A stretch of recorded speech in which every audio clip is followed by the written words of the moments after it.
नमस्कार। आइए दोस्तों, आज सुनते हैं लेखिका रीता कुमारी जी की लिखी कहानी कश्मकश।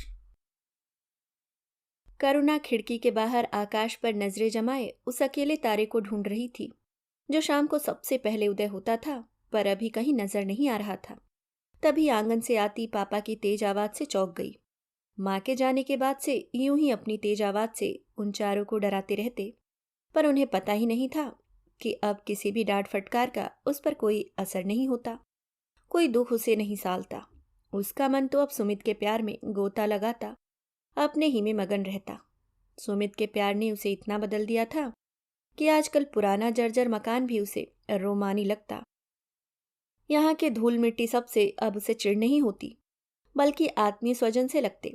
सुमित के प्यार को मन में समेटे अपने सारे काम स्फूर्ति से निपटाते, जरा भी थकान का अनुभव नहीं करती। कुछ दिनों पहले मिला सुमित, उसके लिए सब कुछ हो गया था। जब उसके साथ होती, अपने जीवन की सारी कठिनाइयां भूल जाती। उसे लगता जैसे उसके जीवन की सारी खुशियां सुमित की बाहों में सिमट आई हों। आज न चाहते हुए भी उसे इस घर को चलाना होता है, जिसके लिए कम उम्र से ही उसे नौकरी करनी पड़ी, वरना कभी उसके भी सपने थे पढ़ लिख कर कुछ बन जाने के। तब उसका बचपन भी खुशहाल था, घर में सब खुश रहते थे। तब पापा भी ऐसे नहीं थे, कभी किसी बच्चे के पीछे नहीं पड़ते थे। एक अच्छी कंपनी में काम करते थे। माँ को तरह तरह के कपड़े सिलने का शौक था। अपने बच्चों के लिए तरह तरह के फैशनेबल कपड़े सिलती, जिसे पहनकर वह इतराती फिरती। तब इस घर को भी माँ ने बड़े शौक से बनवाया था। छोटा सा यह घर हमेशा साफ सुथरा, रंग रोगन से रंगीन रहता। 5 भाई बहन वाला वह परिवार सुखी था। नवीन भैया सबसे बड़े थे, उसके बाद करुणा का नंबर आता था, उसके बाद कृतिका, अनुज और कंचन थे।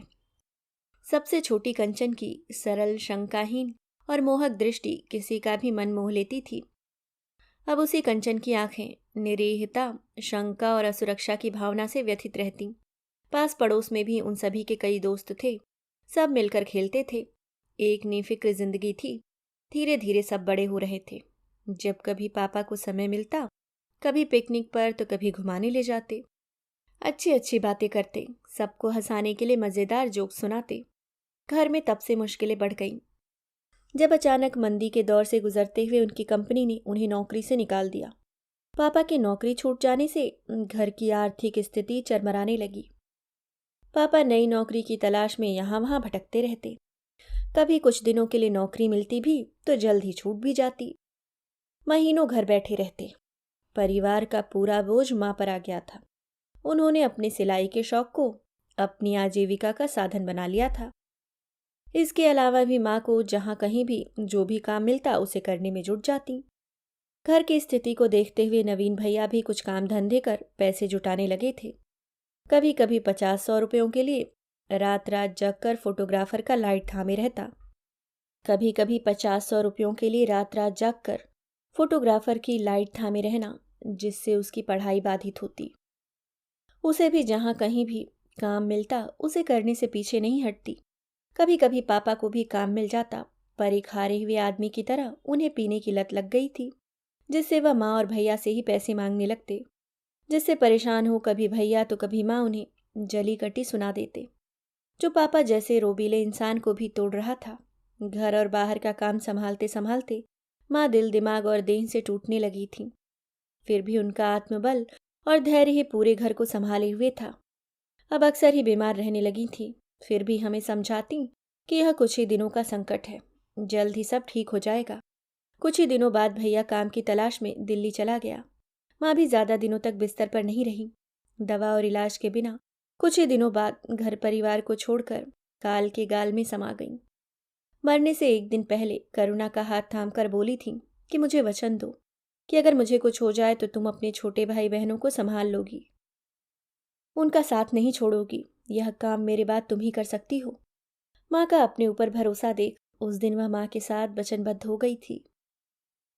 दुर्भाग्य के इस कठिन समय में करुणा ने हिम्मत नहीं हारी। 18 साल की उम्र से घर चलाने लगी थी।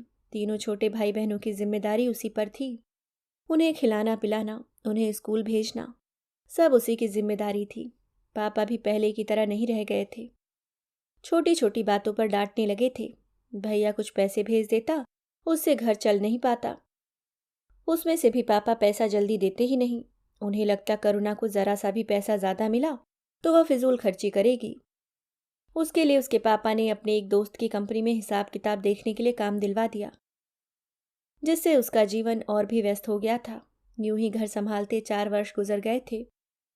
भैया ने भी पैसा भेजना करीब करीब बंद कर दिया था। वह माँ की तरह ही घर की वागडोर संभाले थी। समझ नहीं पा रही थी ऐसे ही सब कुछ वह कब तक संभालती रहेगी। तभी उसके ऑफिस में सुमित ने ज्वाइन किया था। वहाँ वह 4-5 घंटे अकाउंट संभालता था। वह पढ़ाई भी कर रहा था और पढ़ाई का खर्चा निकालने के लिए पार्ट टाइम जॉब भी करता था। जल्द ही दोनों अच्छे दोस्त भी बन गए थे। वह करुणा के कामों में भी मदद कर देता था। स्मार्ट और हैंडसम सुमित जल्द ही उसके दिल में उतर गया था। सुंदर, सिंपल और निश्चल करुणा भी सुमित को बहुत भाती। साथ काम करते करते दोनों काफी करीब आ गए थे। करुणा को अपना प्यार यूं मिल जाएगा उसने कभी सोचा तक नहीं था। फिर भी सुमित ने अब तक अपने प्रेम का इजहार शब्दों में नहीं किया था। वह बादलों से ढकी शाम थी।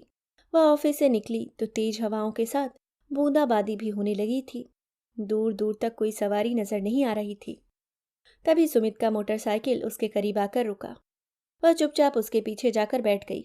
इस सुहावने मौसम में सुमित का साथ उसे रोमांचित कर रहा था। दिल चाह रहा था यह रास्ता कभी समाप्त ही न हो। तभी उसका घर आ गया था। वह उसके बाइक से उतरी तो सुमित अपना हेलमेट उतारते हुए बोला, 1 मिनट रुकना। अगर आज नहीं बोल पाया तो शायद कभी बोल नहीं पाऊंगा। वह चौंक कर मुड़ी तो धीरे से उसके कान में बोला, आई लव यू। फिर तेजी से अपना बाइक बढ़ाते आगे बढ़ गया था। करुणा ठगी सी खड़ी उसे जाते हुए देखती रह गई थी। अचानक उसे लगा तेजी से चारों दिशाओं में दौड़ती हवाएं, मिट्टी से उठती सौंधी गंध, पेड़ पौधे सब उसके कानों में फुसफुसा रहे हैं। I love you. अचानक मिली इतनी खुशियां वह समेट नहीं पा रही थी। घर में घुसी तो पापा देर से आने के लिए डांटने लगे, पर सुमित के प्यार का रंग उस पर ऐसा चढ़ा था कि उस पर कोई असर ही नहीं हुआ। वह खाना बनाने में जुट गई। उसके तीनों भाई बहन भूखे होंगे इसका एहसास था उसे। पापा को किसी तरह सुमित के साथ बढ़ती नजदीकियों के विषय में पता चल गया था। कमाऊ बेटी के खो देने के डर से परेशान रहते। सुमित में अनेकों गलती निकालकर उसे कभी समझाते, कभी डराते, कभी अपने परिवार के प्रति उसकी जिम्मेदारी बताते। यह सब सुनकर उसे पापा पर बहुत गुस्सा आता। खुद तो कुछ नहीं करते, न करने की कोशिश करते। उसके कमाए पैसों पर निर्भर हो गए हैं। एक बार भी नहीं सोचते कि बेटी की अपनी भी जिंदगी है, उसके कुछ अरमान हैं, सिर्फ अपना ही स्वार्थ देखते हैं। पर अक्सर उसे पापा पर दया भी आती। जब कमाते थे कितने शान से रहते थे, बच्चों को प्यार करते थे, उन पर अपनी गाढ़ी कमाई खर्च करते थे। पर पैसों के अभाव ने उन्हें कितना गिरा दिया कि बच्चों की कमाई पाने के लिए कभी भैया को फोन करते तो भैया डांट देते कि उसके पास कोई पैसों का पेड़ नहीं लगा। कभी वह खुद ही झिड़क देती, परेशान मत कीजिए, अभी पैसे नहीं मिले हैं। जबकि पैसे मिल गए होते। पापा जहर का घूंट पीकर रह जाते। उसके बाद भी मांगने आते। पापा को इस तरह जलील होते देख उसे दुख होता। कभी कभी उसे लगता अपने बच्चों की मोहताजी भी आदमी को कितना हेय बना देती है। अपने ही बच्चे उनके मान सम्मान और इज्जत की धज्जियां उड़ाने में भी संकोच नहीं करते। बेटे से तो खुद ही डरने लगे थे। पापा उसे सुमित से अलग करने की चाहे कितनी भी कोशिश क्यों न करते, दोनों पर कोई असर नहीं होता। दोनों पहले की तरह ही मिलते जुलते रहते। अब करुणा की हर सुबह एक नई उमंग लेकर आती और रातें ख्वाब बुनते। समय के साथ उनका प्यार गहरा होता चला गया। दोनों अपने दिल की हर बात एक दूसरे से शेयर करते। साथ बैठ दोनों अपने सुखद भविष्य की योजना बनाते। बस सुमित को इंतजार था एक अच्छी नौकरी मिल जाने का। फिर जल्द ही शादी कर दोनों अपने घर में चले जाएंगे। सुमित ने अपने माता पिता को बचपन में ही खो दिया था। मामा ने किसी तरह उसकी 10th तक की पढ़ाई पूरी करवा उसे छोड़ दिया। आगे की पढ़ाई के खर्च के लिए वह खुद काम कर पैसे कमा लेता।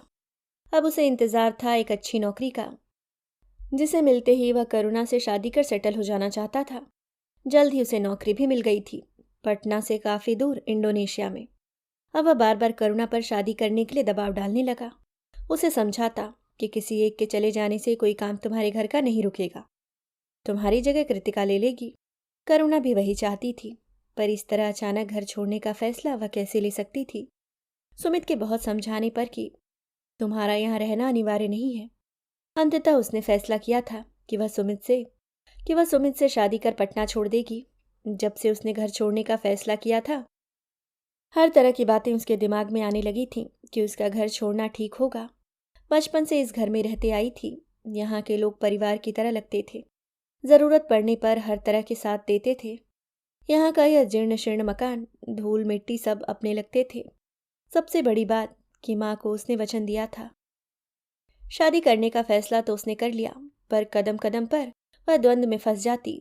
अगर वह यहाँ रह जाती है तो माँ की तरह ही संघर्ष करते करते एक दिन उसकी भी मौत हो जाएगी। माँ ने जिंदगी भर सिर्फ त्याग किया, पति के लिए, बच्चों के लिए, घर चलाने के लिए। वह भविष्य में मिलने वाली अपनी खुशियों के इंतजार में, खाना और दवा के अभाव में इस दुनिया से चली गई। वह अपना इस तरह का अंत नहीं चाहती थी। घर छोड़ने के अपने इस फैसले के साथ ही थका देने वाले इस दिनचर्या का अंत हो जाएगा। सुमित एक अच्छा और मेहनती इंसान था। वह हमेशा उसे खुश रखेगा। वह सुमित को प्यार करती थी और उसे खोना नहीं चाहती थी। जीवन में दोबारा ऐसा अच्छा इंसान उसे नहीं मिलेगा जो उसकी भावनाओं को इतने अच्छे से समझ पाएगा। इसलिए उसने मन को मजबूत किया कि अब वह सुमित के साथ ही जाएगी। दूसरे दिन वह अपनी माँ की एकमात्र बची निशानी, अपना चेन सुमित को थमा आई थी ताकि वह उसका भी टिकट बनवा ले। वह जानती थी सुमित के पास भी ज़्यादा पैसे नहीं हैं, कहीं ना कहीं से कर्ज लेना पड़ेगा। सुमित के और उसके साथ जाने के अपने फैसले से उसके मन में अब किसी के लिए कोई शिकायत नहीं रह गई थी, न पिता से न परिस्थिति से। अब उसके मन में था सिर्फ प्यार, सुमित का प्यार। काफ़ी भाग दौड़ के बाद एक दिन सुमित ने बताया कि टिकट, वीज़ा सब हो गया है, कल चलना है। खुशी के आवेग से उसके गले लग गई थी। अब उसका अपना घर होगा जहां वह अपने हिसाब से रहेगी। ईश्वर ने अंततः उसके सारे सपने पूरे करने के सारे इंतजाम कर ही दिए। घर आई तो काफ़ी खुश थी। कृतिका को ढेर सारी नसीहतें दी कि अपने से दोनों छोटे कंचन और अनुज से कभी नहीं लड़ेगी, ज़रूरत पड़ने पर उसे संभालेगी। तभी उसके हाथों से खाना खाती कंचन बीच में टपक पड़ी थी। दी, आप कहीं जा रही हो? हमें छोड़कर कहीं मत जाना। मैं आपके बिना नहीं रह सकती। सब मुझे परेशान करेंगे। उसने खींचकर कंचन को अपने गोद में समेट लिया, फिर तीनों को सुलाकर ही उठी। चाहने पर भी उसे नींद नहीं आ रही थी। वह टहलते हुए पापा के कमरे में आ गई। अंतिम बार उन्हें ठीक से देख लेना चाहती थी। सामने ही हाथ पैर सिकोड़े वह बिस्तर पर सो रहे थे। उसे लगा एक टूटा हुआ निरीह व्यक्ति उसके सामने सो रहा था, जो पूरी तरह अपनी बेटी के पैसे पर निर्भर था। अगर उसे अपनी बेटी से पैसा मिलना बंद हो जाए तो उसके पास भीख मांगने के अलावा दूसरा विकल्प नहीं रह जाएगा। आज भले ही उसके अपने बच्चे ही उसे अपना दुश्मन मानने लगे थे, पर कभी वह अपने बच्चों का हीरो हुआ करता था। न जाने क्यों मन भीगने लगा था। यूं ही बह आए अपने आंसू को हथेलियों से सुखाती वह कमरे से बाहर निकल आई थी। सुबह 3 बजे ही निकलना था। 3 बजने वाले थे। वह अपना बैग उठाए दरवाज़ा खोलकर बाहर निकली। अपना जो फैसला कभी उसे रोमांच से भर देता था, अब वही फैसला रास्ते का पत्थर बन गया था। पर अपना सुख अक्सर आदमी को स्वार्थी बना देता है। दिल ने कहा, पागलपन मत कर, यह कोरी भावुकता है। जीवन में इसका कोई अर्थ नहीं। यह भावनात्मक दुर्बलता का समय नहीं है। वह अपने फैसले पर कायम रहने का समय है। वह पहले से बुलाए टैक्सी में जा बैठी। आज फिर हल्की बारिश हो रही थी। हवाएं भी तेज गति से सनसनाते हुए बह रही थीं। पेड़ पौधे भी हवा के साथ आवाज मिलाकर शोर कर रहे थे। वह मूर्ति की भांति बैठी उनके शोर सुन रही थी। सभी उसे अपने वचनों की याद दिला रहे थे, लौट आने की कवायद कर रहे थे। धीरे धीरे मन का स्पंदन उसकी आत्मा को जगाने लगा था। कृतिका, अनुज और कंचन का उस पर विश्वास, माँ का वचन, सब उसकी आत्मा को कुतरने लगे थे। टैक्सी तेजी से एयरपोर्ट की तरफ चली जा रही थी। सामने एयरपोर्ट का दरवाज़ा था। उसने टैक्सी बाहर ही रुकवा ली। सुमित बार बार फ़ोन कर रहा था। उसने भारी मन से जवाब दिया, मैं नहीं आ रही हूँ, तुम चले जाओ। नहीं, तुम ऐसा नहीं कर सकती। तुम फैसला कर चुकी हो, अभी भी समय है, आ जाओ। वह पत्थर की भांति खड़ी सब सुनती रही। उसका गुलाबी चेहरा पीला पड़ने लगा था। नियति ने जो कुछ उसके लिए निर्धारित किया था, उस घुटन और संघर्ष के साथ ही उसे जीना था। एकाएक उसके अंदर रोशन प्यार का प्रकाश धप्प से बुझ गया। वह एक लंबी सांस के साथ उस टैक्सी से वापस लौट रही थी। हफ्तों से मन में चल रहे कश्मकश अब शांत हो गए थे।